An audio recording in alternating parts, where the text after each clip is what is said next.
Hello mga Dudparichong, welcome back to the Accounting HAIST lecture series. My name is Ron and I'm a certified public accountant, but you can call me your professor.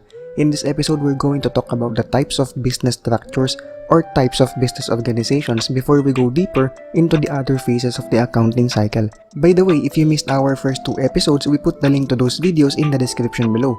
At the end of this video, Dudparichong, you will be able to describe the types of business organizations, know what makes them peculiar, and be equipped with the basic descriptions and differentiate them from each other. But before we begin, I would like to say a few words of appreciation para sa inyo guys for tuning into our channel and trusting us. We have reached the 100 subscribers threshold, and for some, that number may not seem much, but to us personally, the way we look at it is, wow, we get to help more than 100 students and they are learning, and on top of that, most of them are enjoying, and that, my friends, mga Dudparichong, is a wonderful feeling. Also, I would just like to make a few shoutouts to the following subscribers na hindi na natin papangalanan, but kilala mo na to kapag nakita mo to. Thank you so much.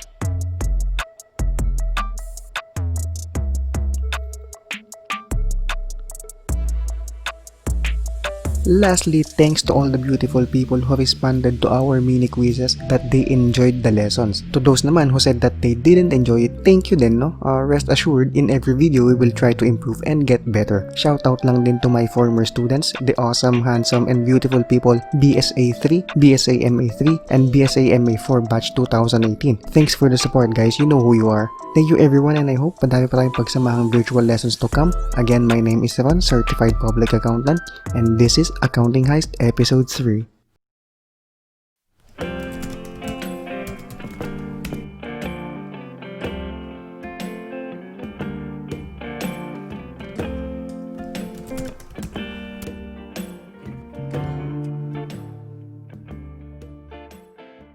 As I have mentioned earlier, in this video, we're going to talk about the 4 types of business structures, namely the sole proprietorship, partnership, corporation, and a limited liability company. What is a sole proprietorship? Ang sole proprietorship ang pinakasimpleng business form. Bakit? Because it is owned by a single person. Ibig sabihin, ikaw lang mag-isa as a negosyante or proprietor na nagpapatakbo ng negosyo.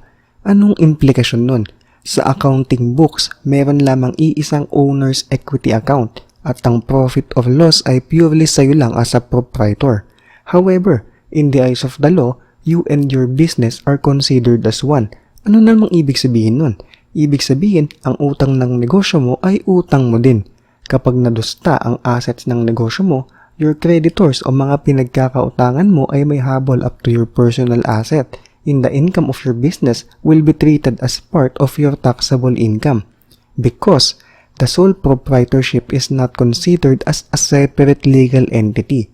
However, Dudparichong, it shall not be confused with the entity concept of accounting. Hiwalay pa rin ang books ng sole proprietorship. For instance, if you have several businesses like meron kang gym na tinabihan mo ng karinderya sa gilid, syempre diba pag pagod masarap lumamon. Tapos tabihan mo ng spa para diretso masahe na. Nasa iyo din yon, no? Magkakahiwalay ang accounting books ng gym, karinderya at spa at personal accounting books mo if meron pang other source of income. Pero all of them are considered as extension of your personality, meaning ang utang ng mga negosyo mo ay utang mo rin. The next form of business organization is the saddest form among the 4 dahil dito madaming nagtatagpo ngunit hindi itinadhana. Kidding aside, the next one is called a partnership. Ano naman ang tinatawag na partnership? Under a basic scenario, kung kayo ng kaibigan or best friend mo ay nagkasundong magtayo ng business, you are forming in effect a legal contract called partnership. According to Article 1767 of the Civil Code of the Philippines, a partnership is a contract between 2 or more persons who bind themselves to contribute money, property, or industry to a common fund with the intention of dividing the profits among themselves. Sa madaling salita, Dudparichong, ito ay isang pagsasama ng dalawang individual sa layuning magkaroon ng bunga ang kanilang pagsasama. Okay?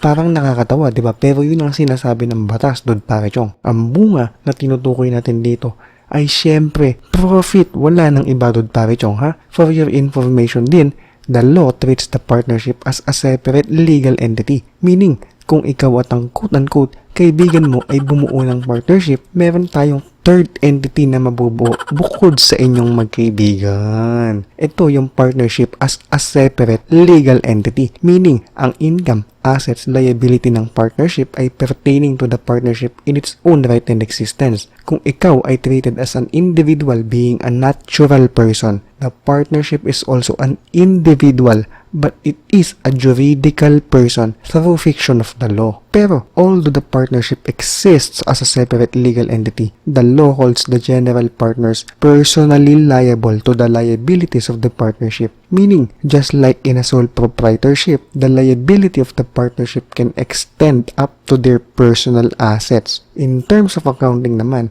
the difference from a sole proprietorship is that a partnership has more than one equity account, Dude Parichong, ha? This is because there is one equity account for each of the partners. Also, what makes this one difficult is the computation of profit or loss of each of the partners, but more on that in a separate discussion. The third one, Dude Parichong, is a corporation. Ano naman ang tinatawag nating corporation? In Section 2 of the Corporation Code of the Philippines, a corporation is defined as an artificial being created by operation of law having the right of succession and the powers, attributes, and properties expressly authorized by law or incident to its existence. Medyo komplikado ba, kapatid? Don't you worry, let's break down the definition. Una, kapatid, ang sabi, a corporation is an artificial being created by operation of law. Ibig sabihin nito, kapatid, ang isang korporasyon ay treated by the law as a separate legal entity.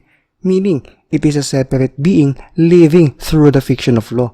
It has its own rights and obligations separate and apart from its owners. Next, ang sabi, it has the right of succession and the powers, attributes, and properties expressly authorized by law or incident to its existence. Ang ibig sabihin lang nito, kapatid, ang isang korporasyon ay may mga sariling karapatan at kapangyarihan coming from either specific provisions of the law or impliedly given as a result of it being a separate legal entity. Accordingly, unlike a partnership and sole proprietorship, the liabilities of a corporation do not extend to the personal properties of its shareholders. If you want to know more about the powers of the corporation, isearch mo lang Section 36 of the Corporation Code of the Philippines. Legal powers to, kapatid, ha? Walang hit at x-ray vision. From the accounting standpoint naman, the difference from the other forms of business organization is that the ownership in a corporation is divided through stock ownership. Ano ba yung stocks na tinatawag? A stock represents a percentage of ownership in a corporation and is evidenced by a stock certificate. Meaning, kapag hawak mo itong papel na to, kapatid, pwede mong ibalandra sa plaza at ipagmalaking isa ka sa mga corporate owner. Rich kid, diba? The equity of a corporation is composed of three parts, namely share capital, share premium, and the retained earnings. Another major difference is that the net income or loss of a corporation is transferred to the retained earnings account, hindi directly to the share capital. However, this will be discussed further under accounting for corporations. The last type of business organization is a hybrid of the features of a corporation and a partnership. Itong business structure na to, Dude Parichong, ay hindi nag-e-exist sa Pilipinas. So malamang nasa isip mo ngayon kung bakit ko sinasayang ang oras mo sa pagdidiscuss nito. Well, baka sakali lang naman may plano kang magtrabaho overseas pagka-graduate mo. At least, ngayon pa lang, aware ka na meron palang tinatawag na limited liability company. So ano ba tong limited liability company or in short, LLC? A limited liability company is a business structure in the United States kung saan ang mga business owners na tinatawag na members ay hindi liable sa mga pagkakautang ng kumpanya up to their personal assets. Meaning, kapag kulang ang assets ng kumpanya para sa pambayad ng mga utang nito, ang mga pinagkakautangan ay walang habol sa personal na mga assets ng members. Kung mapapansin mo, in that regard, it is similar to a corporation. At the same time, it is similar to a partnership in the sense na you and your friend can form a structure that resembles a partnership, but do away with the unlimited liability that a partnership will give you. If ever naman, medyo advanced reader ka at alam mo na yung tinatawag na limited partnership at baka nakukonfuse ka kung pareho lang ba ang limited liability company at limited partnership. Well, Dude Parichong, magkaiba sila. Uulitin ko magkaiba sila. A partnership, although considered as a separate legal entity, binds the partners up to their personal assets.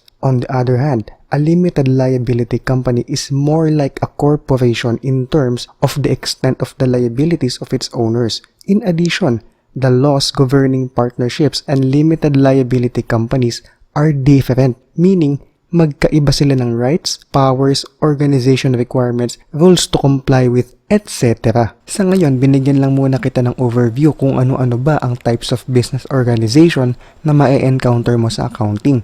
As you go along in your studies, mas makikilala mo pa ng lubusan ang mga business structures na to, especially sa iyong mga business law subjects. Before we end, let's just summarize the key points. There are 4 types of business structures, namely sole proprietorship, partnership, corporation, and limited liability company. In terms of the extent of liability, the owners are liable up to their personal assets under sole proprietorship and partnership only. Upon formation of a partnership, corporation, and limited liability company, a new juridical person is formed, meaning a separate legal entity. For sole proprietorship, there is only one owner's equity account. For corporations, the equity account is composed of the share capital, share premium, and retained earnings. For partnership and limited liability company, there are as many owner's equity accounts as the number of partners or members. And that ends the discussion for this video. Please don't forget to hit the like button and share this video to your classmates and friends. Also, don't forget to hit the subscribe button and the bell icon so that you won't miss our new uploads. Feel free to comment down if you like this video or if you have questions. We'll make sure to answer them the soonest we can. Also, there's a mini quiz link in the description below, so make sure to check them just to see for yourself if you really understood the topics. See you next time!